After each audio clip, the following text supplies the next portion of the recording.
চাচা, ও চাচা, আমার টেহাটা তো দিলেন না। কোন টেহারে বাপ? আমার তো তোর কাছে কোনো দেনা পাওনা নাই। ওরে চাচা, ঈদের 2 দিন আগে কইলে টাকা ধার দে, টাকা ধার দিলাম, তুমি বললা যে 2 দিন পরে দিয়ে দেবো। এখন তো 2 মাস হয়ে গেল, তুমি তো টাকা দাও না। ওরে বাপ, 2 দিনের কথা কইছিলাম। আচ্ছা, 2 দিন তো কোন মাসের বা কোন বছরের 2 দিন সেটা তো কই নাই।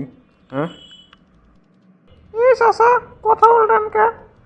আপনি যদি আমার বাপের ভাই না হইতেন, তাহলে কিন্তু আপনার খবর ছিল, আপনার একবারে ফোন মেরে দিতাম, বুঝছেন? এই জাউরা ফোলা, তুই তো খুব খারাপ হইছস। চাচার সাথে কিভাবে কথা বলা লাগে তুই জানোস না? হ্যাঁ, তোর তোর সাথে আমার কোনো সম্পর্ক নাই। তোর সাথে একবারে সম্পর্ক ক্লোজ। হারামজাদা, চাচার সাথে কেমনে কথা কস? বেয়াদব জানি কথাকার, লম্পট। তুই তোর সাথে কোনো সম্পর্ক নাই, যা। ওরে চাচা, আমার মাথা গরম হয়ে গেছিল চাচা, আমার ভুল হয়েছে চাচা, আমার মাফ করে দাও চাচা, আমার মাফ করে দাও। আমি আর জীবনে এরকম ভুল করবো না কাকা, তুমি আমার মাফ করে দাও। আমার মাথা খুব গরম হয়ে গেছিল, আমার মুখ ফুসকে গাল চলে আসছে চাচা, আমি আর জীবনে এরকম কিছু করবো না চাচা।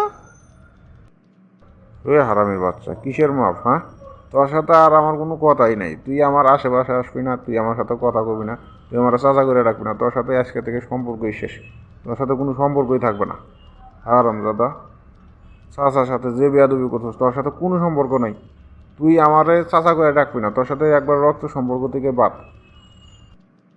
ওরে শালার, কি যে কে যে কি কইলাম মাথা গরম কইরা, এখন তো চাচাই যে খেপা খেপছে, সম্পর্কও নাই, মধ্যে থেকে আমার টাকারও নাই, শালার কপালই খারাপ।